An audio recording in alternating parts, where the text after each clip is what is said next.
Hello guys, back to my চ্যানেলে সবাইকে স্বাগতম জানাই। আজকে চলে এসেছি বোলেবমের একটা ব্লগ নিয়ে। তো আজকে বোলেবম যাচ্ছি আমরা।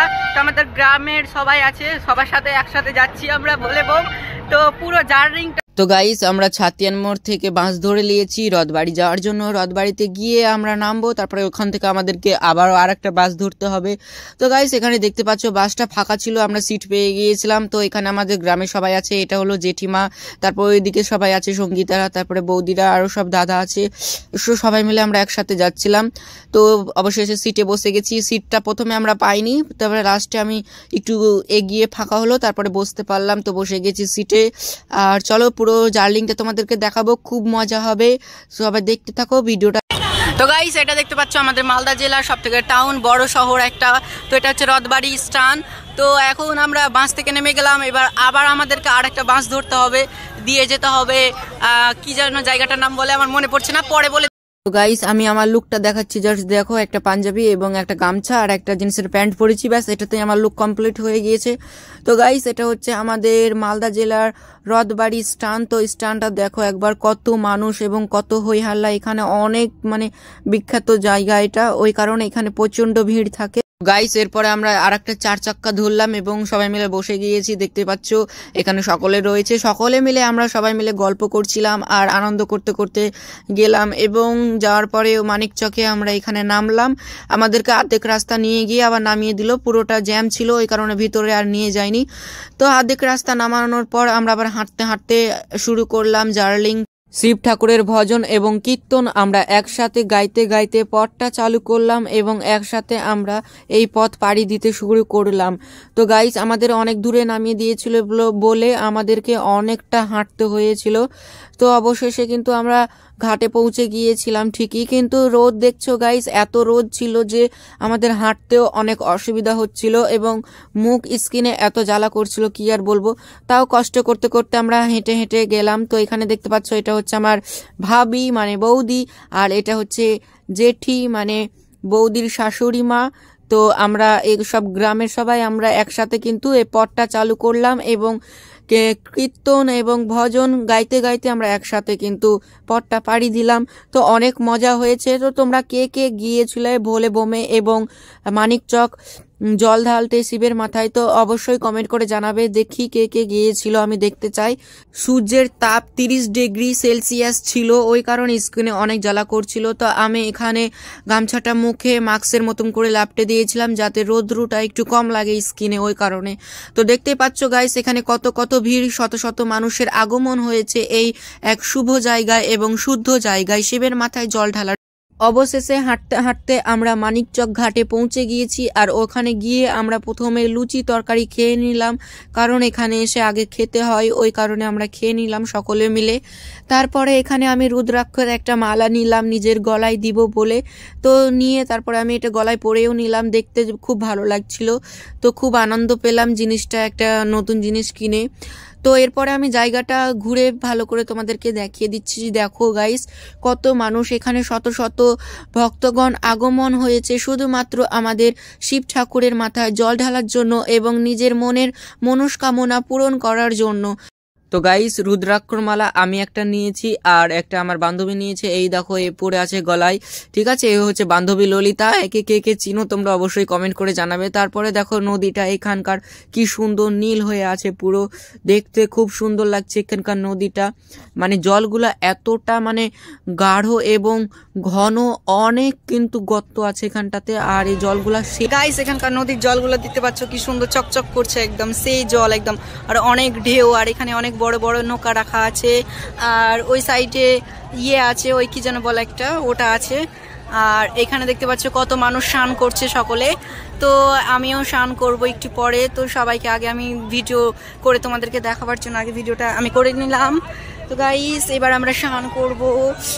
তো গাইস এখানে আমরা সকলে মিলে স্নান করে নিলাম এবং স্নান করার পর এখানে আমরা পুজো করে নিলাম, পুজো করতে হয় ঘাটে। তো এখানে আমরা সবাই মিলে পুজো করে নিলাম এবং জলগুলোরও পুজো করে নিলাম। তো এখানে পুজো করে আমরা সবাই মিলে দক্ষিণা দিলাম 50 টাকা, যে যা পারে তাই দক্ষিণা দেয় আর কি। তো আমরা 50 টাকা দক্ষিণা দিলাম, এক একজনা 50 টাকা করে দিলাম। তারপরে পুজো টুজো করার পর আমরা আবার কিন্তু পথ ধরে নিলাম এবং শিব ঠাকুরের ভজন এবং কীর্তন সকলে মিলে গাইতে গাইতে আমরা আবারও বাড়ি ফেরার পথে রওনা দিলাম। তো গাইস, আমরা সকাল 10টার দিকে বাড়ি থেকে বেরিয়ে গিয়েছিলাম বলে আমাদের খুব তাড়াতাড়ি কিন্তু সব কাজগুলো কমপ্লিট হয়ে গিয়েছিল। বন্ধুরা, মানিকচকে শিবের মাথায় জল ঢালার পর আমরা আবার গাড়ি ধরে নিয়েছিলাম, কারণ আমাদের সাথে ছোট বাচ্চা ছিল যারা হাঁটতে পারছিল না, ওই জন্য ওদের জন্য হেঁটে আসতে পারিনি। আমরা মানিকচক থেকে অমৃতি পর্যন্ত গাড়িতে এসেছি এবং অমৃতিতে জল ঢালার পর কিন্তু তারপরে রাস্তাগুলো আমরা হেঁটে গিয়েছি। তো পুরো জার্নিটা তোমাদের সাথে শেয়ার করব। তো গাইস, দেখতে পাচ্ছ এখানে শত শত মানুষ কিন্তু সবার জল ঢালা হয়ে গেছে। তো গাইস, এই জায়গাগুলোতে আমি রিকোয়েস্ট করব আসতে তাদেরকে, যারা কোনো রোগে ভুগছে বা কোনো রকম প্রবলেমে আছে, শান্তি পাচ্ছে না জীবনে, তাদেরকে বলবো এই জায়গাগুলো আসো, পূজা পাল করো, তোমরা জীবনে উন্নতি করতে পারবে, ঠিক আছে? তাই সকলকে রিকোয়েস্ট করব যে কেউ পাপ কাজ করো না, সবাই পুণ্যের কাজ করো। তোমাদের জীবনে পুণ্য করলে পুণ্যের ফল ভালো পাবে তোমরা। তো গাইস, এখানে কিন্তু অনেক ছেলেপিলে অনেক রকমের, মানে কেউ কেউ ভালো ছিল আর অনেক ছেলেপিলে অনেক বেয়াদব ছিল, কারণ এখানে এসেছে পুণ্যির জায়গায় এসেছে, তো পুণ্যি করতে এসেছিস, ভালো কথা বল, শিব ঠাকুরের গুণগান কর, ভজন কর, ভালো লাগবে। কিন্তু তারা বলছে যে ও বৌদি 150, ওই মেয়েটা 150, আগে পিছে গত্ত মেয়েদেরকে নিয়ে পড়তো, ওই মেয়েটাকে বিয়ে করব, হ্যান করব, মানে যে যা পড়ছে উল্টা পাল্টা করে কথা বলছে, মেয়েদেরকে টোন কাটছে। তো এই বিষয়টা আমার খুব খারাপ লেগেছে, এই বিষয়টা একদম করা উচিত না। প্রত্যেকটা ছেলেকে বলবো তোমরা এইসব করা বন্ধ করো, পুণ্যির জায়গায় গিয়েছো, শিব ঠাকুরের গুণগান করো, ভজন করো, জীবনে উন্নতি হবে। মেয়েদেরকে এইভাবে টোন কাটাটা একদম উচিত না, এটা কিন্তু আমাকে খুবই খারাপ লেগেছে। তো গাইস, এরপরে তোমাদের সাথে একটা মজার বিষয় শেয়ার করি। তো এখানে দেখতে পাচ্ছ গাড়ির ড্রাইভার কিন্তু ভাড়া নিচ্ছে। তো ভাড়া নিয়ে জানো হঠাৎ করে মাঝ রাস্তার মধ্যেখানে মানে ঝগড়া লেগে যায় প্যাসেঞ্জারের সাথে, কারণ ড্রাইভার চাইছিল 40 টাকা করে ভাড়া এইখান থেকে এইখানে, যেখানকার ভাড়া ছিল মাত্র এক একজনের 20 টাকা ভাড়া, সেইখানে চাইছিল 40 টাকা ভাড়া। সেই বিষয়টা পাবলিক মানতে পারেনি বলে ঝগড়া শুরু করে দিয়েছে গাড়ির উপরেই। ড্রাইভার তখন কি করবে, ও বেচারির মাঝ রাস্তায় গাড়ি থামিয়ে আগে এই বিষয়টার মিটমাট করলো এবং দাম দর করে সবারগির কাছে গাড়ি ভাড়া নিয়ে তারপরে গিয়ে গাড়ি চালানো স্টার্ট করেছে ড্রাইভারটা। হাই গাইস, আমরা চলে এসেছি অমৃতি, এখন অমৃতি জল ঢালবো।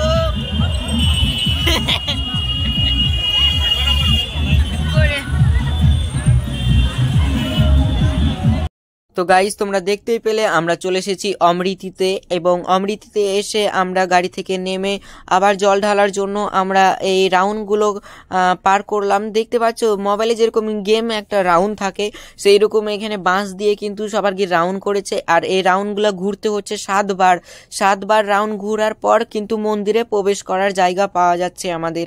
তো এই বিষয়টা গাইস আমার খুব ভালো লেগেছে, মজাও লেগেছে।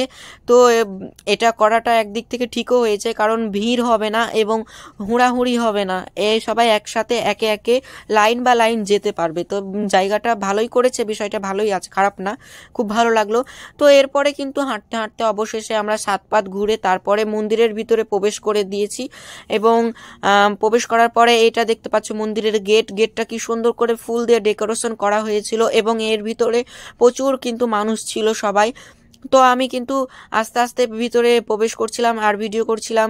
তারপরে এখানে শিব পার্বতীর মন্দির ছিল, তো এখানে সবাই ঘন্টা বাজিয়ে বাজিয়ে ঢুকছিল, তাই আমিও ঘন্টা বাজিয়ে এখানে প্রবেশ করলাম এবং শিবের মাথায় জল ঢাললাম। তো গাইস, মন্দিরের ভিতরে প্রচন্ড ভিড় ছিল, যার কারণে ভিডিও করতে পারিনি। তো বাইরে বেরিয়ে তারপরে ভিডিওটা আবার স্টার্ট করেছি। তো এখানে একটা শিবলিঙ্গ ছিল। তো গাইস, এখানে আমি প্রথমে একটু জল ঢেলে দিলাম শিবলিঙ্গর মাথাতে। তো দেখতেই পাচ্ছ এখানে সকলে মিলে কিন্তু জল ঢালছে, আর মন্দিরটা কি সুন্দর, শিবলিঙ্গটা একদম সাদা পরিষ্কার হয়ে আছে, দেখতে খুব ভালো লাগছিল। তো হালকা পরিমাণে জল ঢালার পরে এখানে দেখতে পাচ্ছ শত শত মানুষ এবং ভক্তগণ সবাই বসে আছে। তো আমিও এদের ভিতরে একে একে ঘুরলাম, এবং এখানে আরও কিন্তু মন্দির ছিল, ছোট ছোট মন্দির অমৃতিতে। তো সেই মন্দিরগুলোতেও কিন্তু আমরা জল ঢাললাম। তো পুরোটাই ভিডিও করতে পারিনি, তো যেইটুকু পেরেছি সেইটুকু তোমাদের সাথে শেয়ার করছি। তো বিষয়টা তোমাদের কেমন লাগছে অবশ্যই কমেন্ট করে জানাবে, এবং কোথায় থেকে কে কে ভিডিওটা দেখছো অবশ্যই কমেন্ট করে জানাবে, এবং কারা কারা এই ব্রত এবং এই পুজোটা পালন করেছো অবশ্যই জানাবে। তো দেখতেই পাচ্ছ এখানে কিন্তু শত শত মানুষ ভক্তগণ সবাই আগমন হয়েছে শিবের মাথায় জল ঢালার জন্য, এবং এবং নিজের মনস্কামনা পূরণ করার জন্য। তো এখানে আমি সব মন্দিরগুলোতে দেখো কি সুন্দরভাবে জল দিয়ে দিচ্ছি। এখানে ছিল গঙ্গা জল ছিল, আর দুধ ছিল, ঘি ছিল, মধু ছিল, সব কিছু দিয়ে অ্যাড করে আমি বোতলে ভরে নিয়েছিলাম এবং সব মন্দিরগুলোতে একটু একটু করে জল দিয়ে শিবের মাথায় আমি নিজের ব্রতটা পালন করছিলাম। তো বন্ধুরা, এখানে জল ঢালার পর আমরা কিন্তু আর গাড়ি ধরিনি, এখান থেকে পুরো রাস্তাটাই কিন্তু আমরা হেঁটে গিয়েছি। ওইদিকে গাড়িতে এসেছিলাম বলে, তো এখানে বাচ্চারা ছিল, আমার জেঠিমারা নিয়ে এসেছিল। তো আমরা বললাম যে তোমরা গাড়িতে চলে যাও, আমরা হেঁটে যাব, কারণ শিবরাত্রিতে যদি হেঁটেই না যাই তাহলে ভোলে বম যাওয়ার কোনো মানেই নাই। ওই কারণে তাদেরকে গাড়িতে পাঠিয়ে আমি এবং আমার বান্ধবী হেঁটে হেঁটে রাস্তাটা জার্নিং করেছি। তো গাইস, আজকের ভিডিও এই পর্যন্ত। ভিডিওটি কেমন লাগলো অবশ্যই কমেন্ট করে জানাবে। তো আমাদের বাড়ি যেতে যেতে রাত হয়ে গিয়েছিল বলে রাতের ভিডিও শুট করিনি, এখানে ভিডিওটা শেষ করছি। তো সবাই লাইক কমেন্ট শেয়ার করে দিবে এবং আমাদের চ্যানেলে নতুন হয়ে থাকলে সাবস্ক্রাইব করে পাশে থাকা বেল